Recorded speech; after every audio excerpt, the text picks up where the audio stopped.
Welcome once again to Syntax Error, your pretentious philosophical pedantic podcast ostensibly about video gaming and related topics therein. Warning, this podcast contains mature language, content, and spoilers. You have been warned. Welcome back to A Brief History of the End of Days. In the previous episode, we dealt with the rapture in Christian mythology on the broader spectrum. Now, there's an old Bible saying where it goes, the waters above and the waters below. We took care of the waters above, now we're going to the waters below and dealing with Bioshock. And specifically Rapture in there. And is Rapture a coincidence, or was there a Christian mythology undercurrent throughout that game? Now, I would like to go to Scott Thurlow first, who is our resident Bioshock expert. Yes, I think it's interesting. I think it's both. Like, of course, Rapture is a known, concept, ideology, essentially, and yeah, they even sort of lampshade it. Like, Andrew Ryan has to call it that in order to be impressive. Like, of course, I'm using that to filter it, but Andrew Ryan rejects religion. Of course, he's Ayn Rand essentially, more or less, as we'll get into in the separate Bioshock cast. But nevertheless, yes, I think they were aware of that and wanted to get both contexts out of it. Steve-O? Yeah, I mean, obviously they were... It wasn't a mistake that they called it Rapture. Mm-hmm. They were aware of what that, what deeper meaning that term had.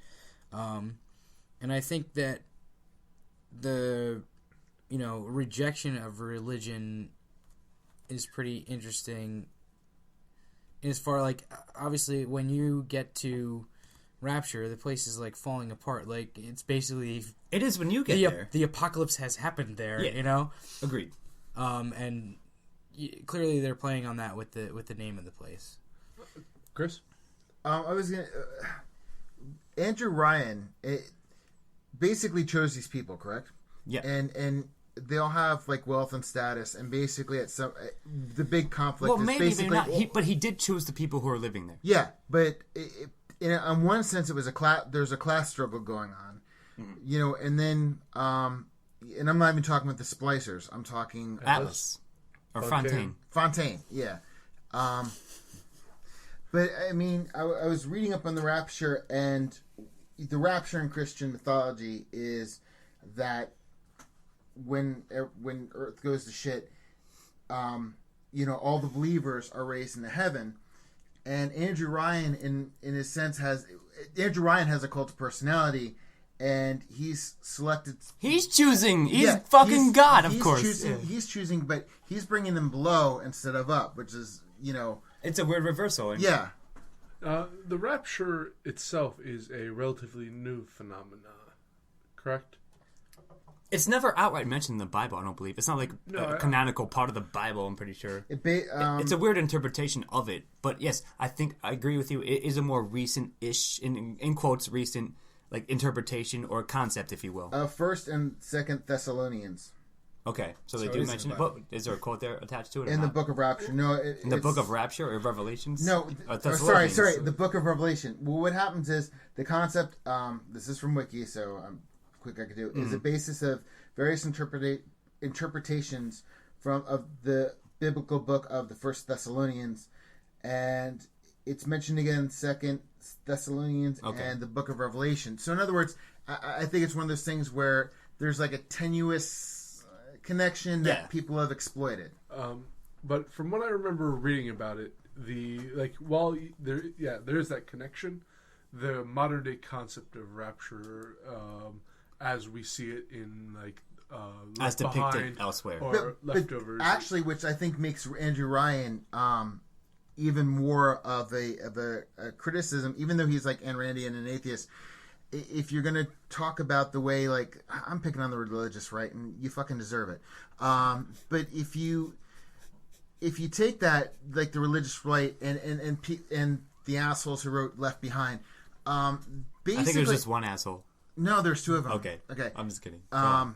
And it's much more judgmental. It's much more pick and choose. It's much more, you can't just be a believer, but you have to follow the strict guidelines, of this sect of whatever Christianity they are. So basically, it's a subsect of Christianity, much like Andrew Ryan has his little subsect of believers. Well, on that end, you have the extreme you were talking about in the religion, and then you have the extreme on the atheist. Mm-hmm. And I think it's very interesting the fact that you have to descend into the earth from that lighthouse at the beginning of Bioshock. Mm-hmm.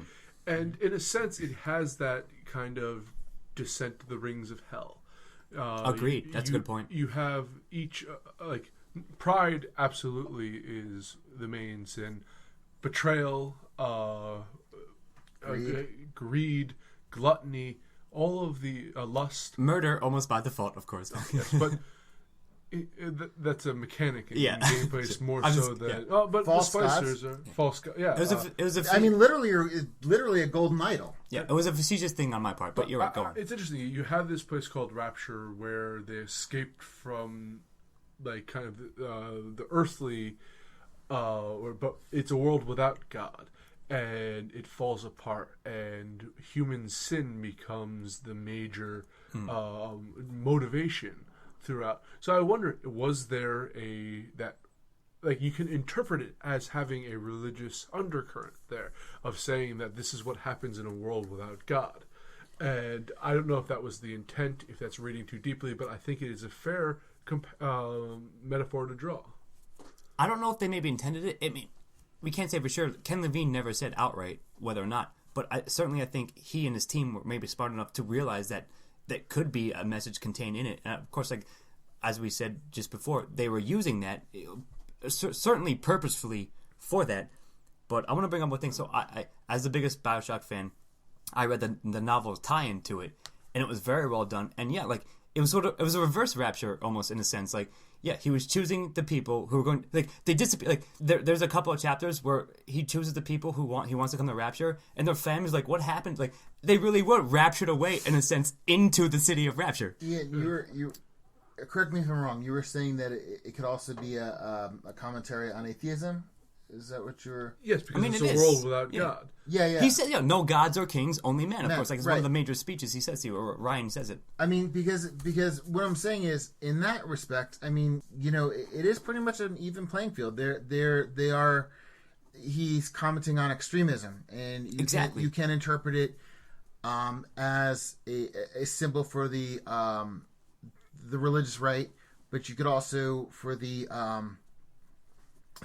far left atheists. Mm-hmm. I mean, they're just as bad. Sure. I mean, it's a war of extremes, essentially. Yeah, I was going to say, don't think as an atheist, I approve of half of the horseshit that goes on with them either. Again, I don't think you can draw the comparison of a religious right with Andrew Ryan, because you can do the libertarian. I mean, they're just extremists, is what he's saying. Yeah, but what I'm saying is, as an analogy, I mean, even though he's an atheist or whatever. No, he says it. I'll get into it. No. What I'm saying is, even though he's an atheist, with the name being Rapture, with the way he passes judgment, with the people he selects there, the fact that he considers this to be utopia, that the idea of heaven, aside from it being a place, as my friend once told me, it's being for eternity with your God. There is, it's a very pure thing. So with Andrew Ryan, it's kind of like a perverted idea of that. So on the one hand, he is an atheist. It can be an analogy for either extreme. You can find the Christian metaphors, even though it's based in an atheist context. But it's also criticism on atheism. I mean, it's a criticism on consumerism to a certain point. Oh, absolutely. Well, I don't think that there's... So, I guess we were talking about like whether or not it was an accident or whether they meant certain things. But there's clearly obvious religious overtones, symbolism, and stuff like that. I don't think that there's any chance that the writers of the game didn't know what they were doing when they were doing it. And as far as Andrew Ryan's whole thing goes, when he was creating Rapture, in that character's mind, despite the fact that he's an atheist, he's clearly using religious tropes to sway people's minds towards his way of thinking. Agreed. That's like he's almost usurping the term of rapture, but as applied to he is his own religion, and of course, he gives a speech in game. He said, "I believe in no God, no invisible man in the sky, but there is something greater than all of us." Randian philosophy. He creates another God out of something else, and uses the tropes that have worked before. Agreed. To make people believe in to that subvert God. it almost. Right. Yeah. Before I make my to point, hijack it. Before I make my point, I just want to clarify something. At any point in time, and I want to say that Andrew Ryan was talking about a society of free thinkers. Like that was the propaganda. Did he mention? That's what he because sells it as. Yeah, he's selling it as this, but he's very dogmatic. And a free thinker is an undogmatic thinker, and he himself is creating his own, dogma. And so right there is a contradiction. Of course, yeah. No, he becomes a hypocrite of it. Like, especially in the book, he's like, there'll be no regulation except when things get out of hand. Now he wants to control it, and there becomes regulation, right? As controlled by him, right? Sure. Yeah. Agreed. Like that. I mean, that's of course I think one of the major comments they're making. Like push to an extreme. Yeah. Sure. Free market is all well and good. Like another quote from Barrow at Sea is like, yeah, it's all well and good except when you look at your reports and you find the other guy's eating your lunch. Then altruism goes out the window. Yeah. So Scott, since you played the game so many times, I would like to go through like an overview of what each level kind of represents, if you would. Sort of like an analogy to the levels of Dante's, etc. I don't want to force any parallels, but I want to see if what we can draw. Sure, okay.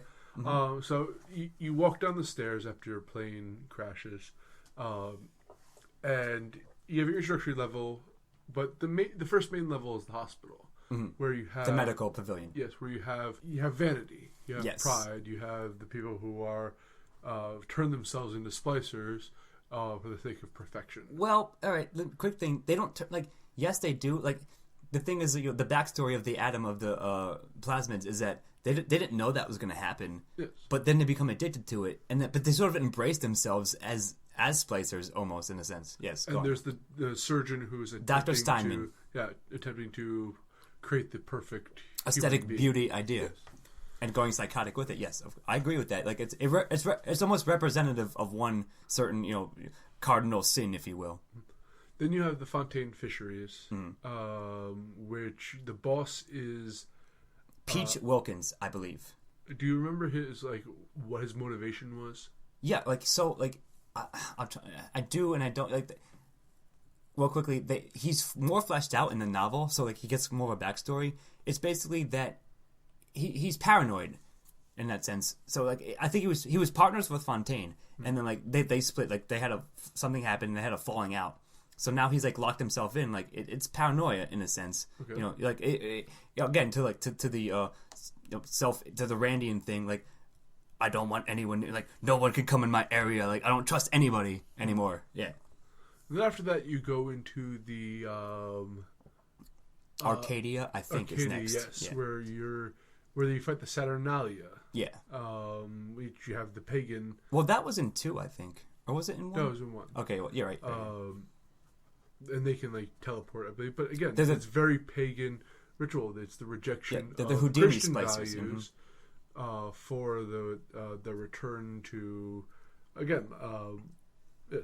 It's like a cult. I mean, of course there's a cult. And if you think about it, Andrew Ryan is his own cult too. What his philosophy, what he's espouting to you is essentially a cultist kind of thing.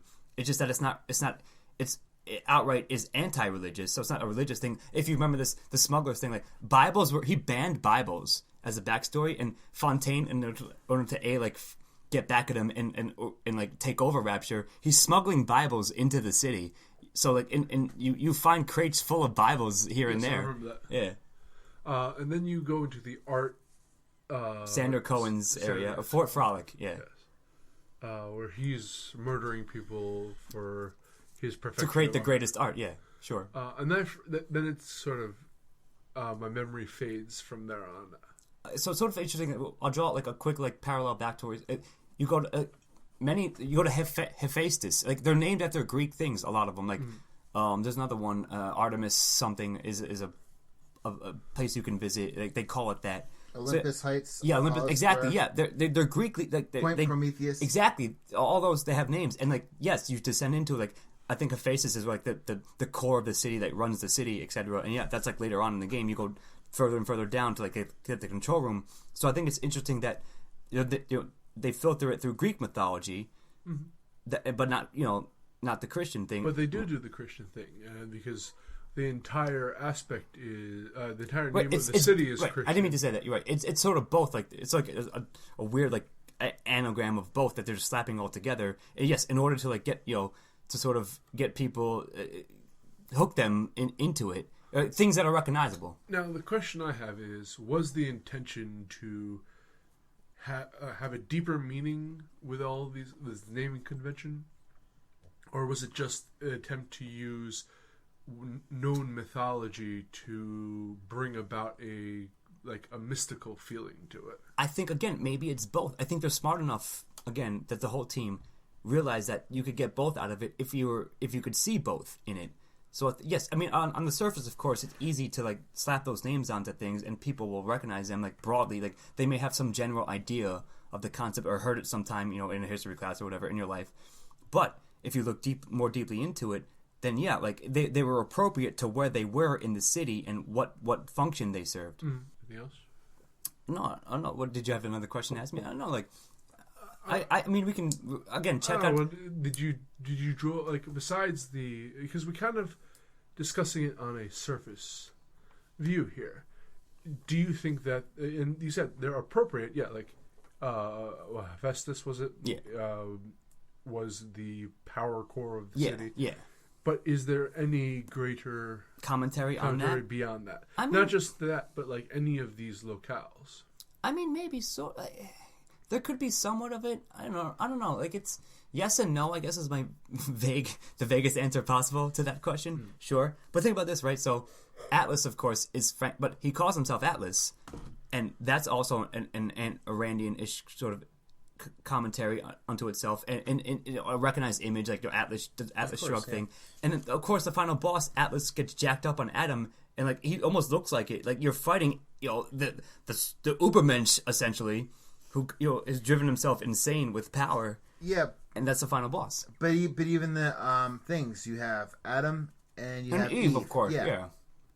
That's true too. Like I mean, that's a Christian myth, of course. Like, but again, are these just taking I think concepts? And no, I think they're making deeper commentary, at least somewhat. Yeah, I mean, I don't think that's just a reference just to make a just. They didn't throw a dart at a board and like randomly pick up these names. But there's a line between. You're right. A difference between them. Like knowing what like a naming convention and sticking with that naming convention, we're going to use religion as symbolically throughout this, and trying to have a direct.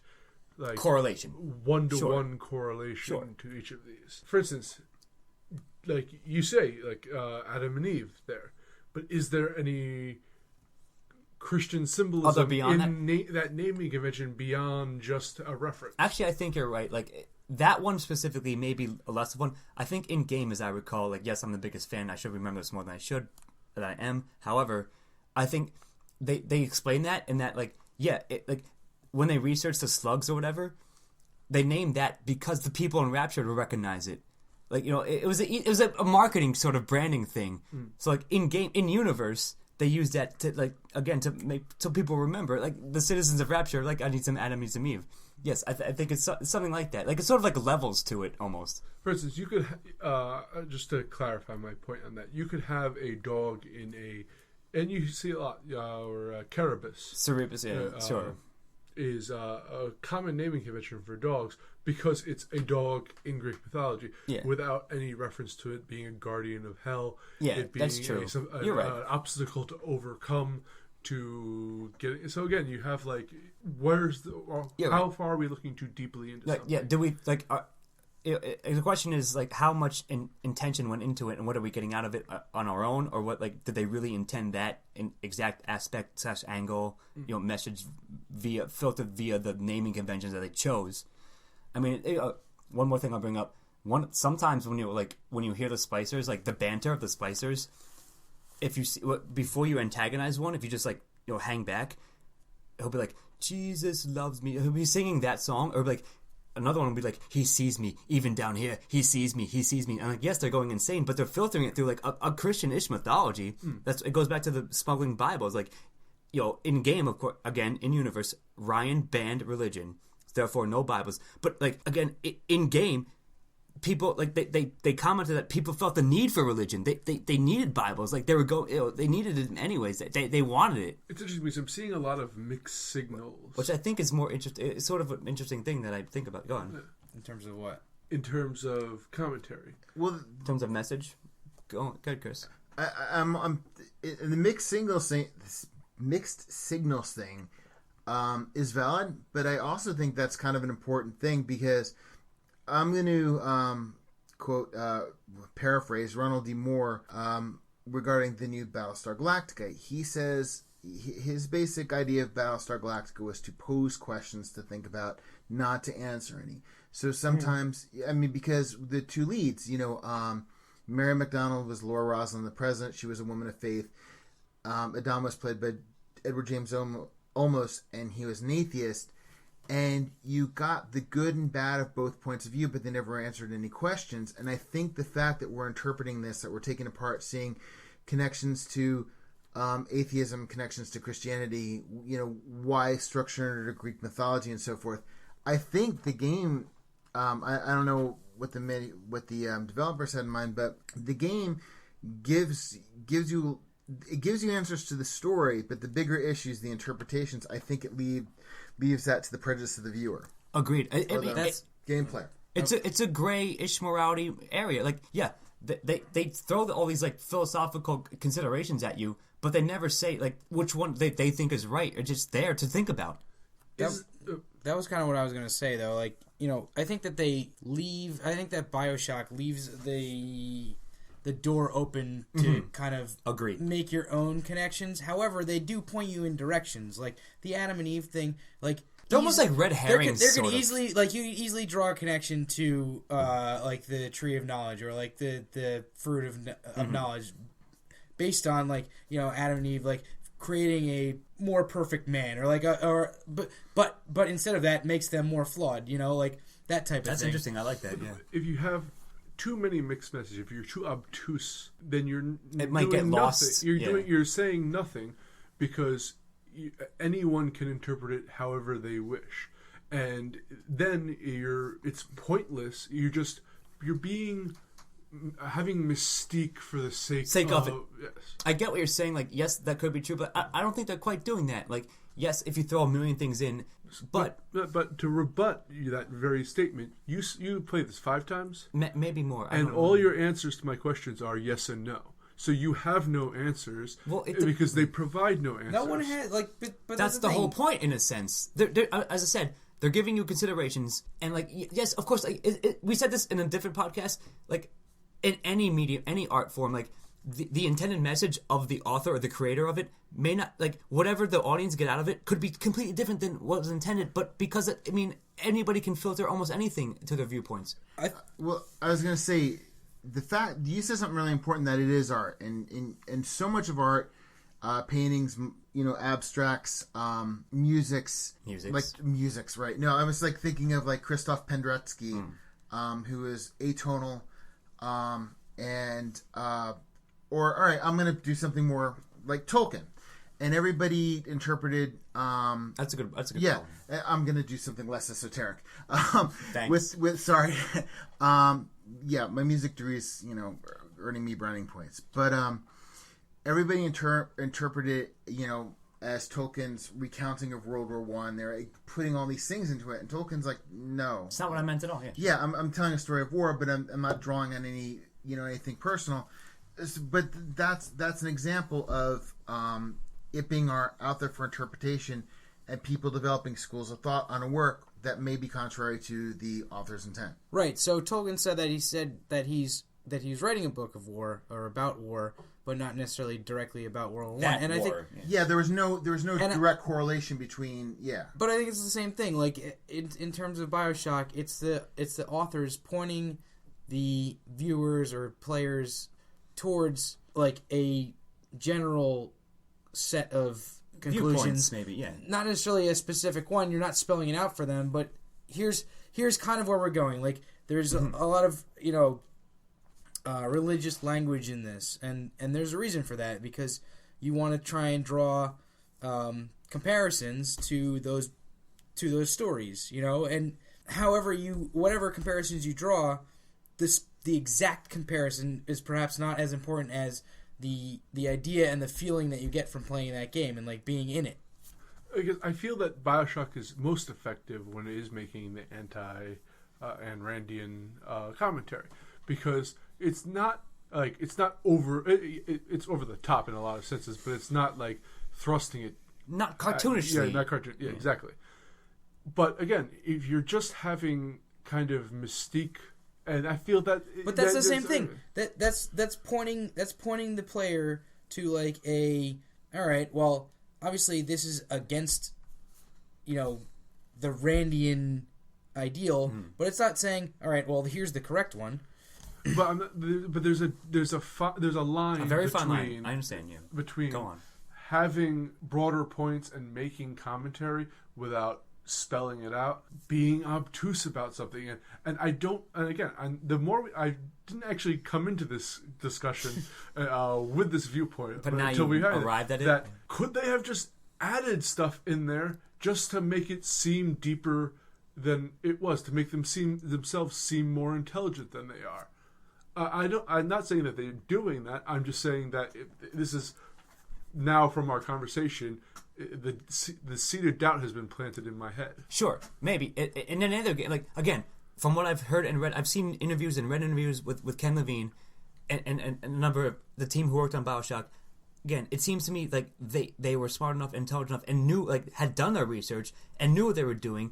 And as Steve said, like, they're just posing, like, they're giving you this kind of, like, how many people know about Ayn Rand's philosophy and what it entails, etc., if you hadn't played it before, right? So it's giving you, like, it's sort of like a branching off point. They're like, oh, I've never heard of this philosophy, like, and pushed to its logical end. That sort of is what Randianism would be, right? And, like, but as we briefly mentioned in the betrayal empathy episode, that, like, you get betrayed by both. Like, both extremes are wrong. They're just posing these questions to you in order to think about them, to get you to, like, realize them, and maybe, like, these mindsets exist, and here's what happens. Maybe, like, it's a dystopia, of course. That's the whole point of it. It's a dystopian setting. It's basically a survival horror game. Well, all my responses to that, we're kind of now cyclical, right? In sure, our arguments. In that sense. But Chris, go ahead, Chris. I was gonna say, like, in terms of like intent, it is possible that they were trying to be clever just to kind of like keep the air of like Christianity or paganism with the Greek mythology or atheism. But to me, in terms of like, okay, maybe they sprinkled a little like that just to invoke certain images. But what speaks more to that is the fact that all the stuff Scott was saying, like when you listen to the splicers, what they said told you a story. It backed up something that Ryan was saying. It's just like all the little components of it, the things that everybody says to you. Basically, the intelligence of the writing is at such a level that, yeah, if they did sprinkle stuff to invoke imagery, it wasn't out of pretension, but they really had an idea. Even like these throwaway characters, the splicers, the little pawns in the game, had a little story to tell. But then I would say they failed at that aspect to bring it to any actual meaning. They might have had an idea of what they wanted to say with it. As I said, I thought they were very effective in their economic discussion. But if they had an idea for the religious discussion... Sure, okay, so let me draw it back to the Lunar Narrative episode, in that Clint Hawking, like, his whole article about lunar dissonance derived from Bioshock, and it's, right, so he described, on top of everything he like, viewed it through, he said, games do not have their Citizen Kane quite yet, but Bioshock may be the closest game we have to being that. So, like, like, they reached, like, they threw all these things in, the angles, the terms, Adam and Eve and all that, and yeah, everything else, the Bible smoking thing, and the Iranian philosophy, and, like, the free market, etc., altruism is bad, whatever, all the messages that they're contained in it, like, maybe sort of like a weird, like, they threw it all into a blender, and this game spit it back at you, and maybe, you're right, to your point, E, maybe, like, it gets lost, the messages may get lost in it here and there, but regardless, at least they're putting these things that are not contained. Like, you've never really seen those kinds of like highbrow concepts contained in games. So to that point, are we talking about Orson Welles or are we talking about Terrence Malick? And this is the kind of point. I get it. Yeah, I mean, okay, that's very well said. Sure, but like all I'm saying is like because of all that, because I think they were smart enough to realize like yes, we're using like so many things from like picking and choosing random things, like not random but here and there. And I think that if they want to be treated as classical works, you have to question them. You have to clearer message. Okay, I'm sorry. It's fine if they want to have that mistake, but you have to try to hold them to, in a sense, a higher standard. Okay. You can't say Bioshock's. Oh, we can forgive what flaws it might be because it's the best we have. Why don't we challenge it? The next one to be better than that. Okay, fair enough. I mean, I can see why you would say that, and I largely agree with. Like, I get where you're coming from with that. Mm-hmm. I just don't know if I fully think it's applied to the game. Well, the other thing is I kind of look at the religious naming convention, I guess, of a lot of things in the game as an aspect of Ryan's attempting to assert control over his population, which, having a religion, whether or not you say that there's a god or not, is a good way of controlling a population. And that's not even necessarily having to speak to like a higher brow section of like this. It's a way to rationalize how he got all these people under his control and like under his spell or whatever. But if he is really trying to remove religion from his society by banning the Bible, by doing right, so that's why have direct names? That's a comment on the hypocrisy of trying to do that, though. Or is it lazy story, or is it like an attempt to? I don't think it's lazy. I would never. I don't think it's lazy either. What I took from Bioshock the first time I played it was more of a Frankenstein story. It was more of a creation thing. Because the big daddies are described as Frankensteins by Ryan. Right? No, yeah, but I mean the whole thing with creating the splicers. Your character is being controlled. I mean, he's basically a pawn. You've got two forces trying to control you. I mean, I saw it more, and you see this theme in a lot. You see it in like Tron Legacy is what reminds me of it because that was a multitude of. I'm not going to go into it, but there's a better analogy between Tron Legacy and this because the creations took on different forms, had different personalities, and there was a god aspect to it as well. There was, with this, there are all the components there, but to me it was it was closer related to Frankenstein, bringing in these other little aspects of being a god figure, of creating life, of being a father to many. It's I didn't really take the religion right away. Sure, like I said, like I mentioned earlier, like Andrew Ryan is, and like it's show him to be a hypocrite. And yeah, that's sort of one of the whole points, like a major point I think upon the whole containment of the other philosophies and etc. messages that they're trying to contain and show you and like just put it on a platter, like think about it, etc. And just one more thing, this has to be mentioned, and yes, we'll cover it more in our like specific Bioshock episode where we go more broadly, but the message of the games, you are the slave, of course. Like that's what it says to you. Like it's a comment, a meta commentary upon the nature of FPS games. And at the end of the day, like I think that's the most important message. Like, yes. You're getting tugged between two extremes, but in the day it doesn't matter because you're gonna do one of the are you a man or a slave? I'm telling you, you're a slave. And if you're smart enough to realize that, you're like, shit, this game just told me...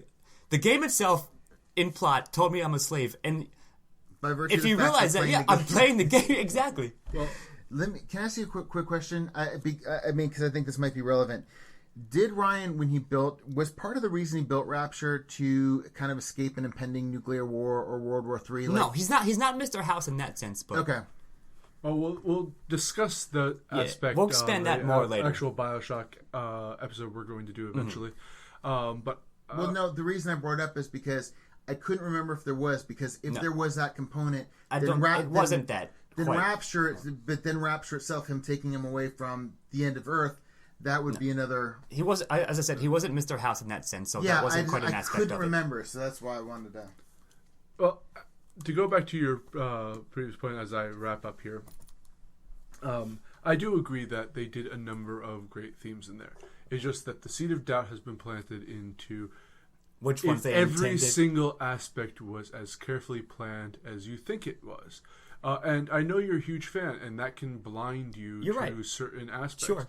And again, I think it's a wonderful game. I really, really enjoyed it.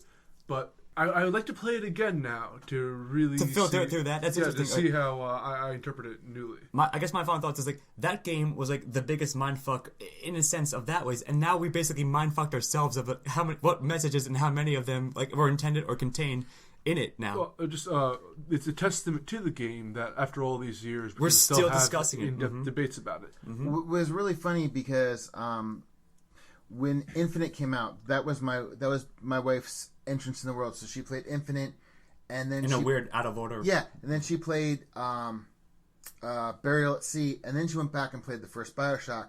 Whereas I played Bioshock. That's Infinite, fucked up, man. Like, yeah, she played it because. I just mean like it's a fucked up way to play it. Like, it sucks that she did it that way, but it's interesting to. But by the same token, because it is, and I'm sorry, it's a spoiler, but it is a circular storyline. It's a closed time loop. Yeah, it is a closed time loop. So maybe when we were discussing the Bioshock, maybe we should play Bioshock, discuss it Infinite, and then Burial at Sea, because a lot of points I didn't bring up would be spoilers for We'll Burial certainly at Sea. expand upon it in the Bioshock ep. Because I think in Infinite he explores a different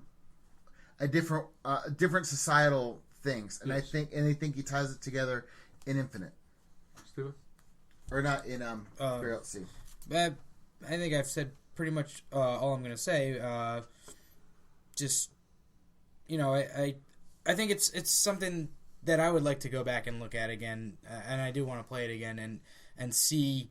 Based upon this discussion, yeah, looking at it through that lens, see if I look at it in a different way. And I challenge that to all our viewers: go out, play Bioshock, and tell us how wrong, or tell Scott how wrong he is and how right I am. Or how right I am and how wrong Ian is. Yeah, you can tell me how wrong I am because I'm with Scott on all this. So anyway, this has been a Syntax Error with a brief history of the End of Days. It has Rapture edition. And Good Friday edition and the Passover edition. Holiday specials, yay. So I'm with Scott Thurlow. It wasn't impossible to do this podcast other days. It was impossible to do it any other day than this. Stephen Ramosi. Bye. Christopher Morgan. I echo play Bioshock. You can skip Bioshock 2, play Infinite, and Burial at Sea, and you tell us what you think. And I'm Jonathan Ian Manzer, signing off. This has been Syntax Error. Thank you as always for listening, and we will see you next time. Music by Stephen Ramosi. Editing and engineering by Scott Thurlow. Syntax Error is part of a Lost Signals Productions. All rights reserved.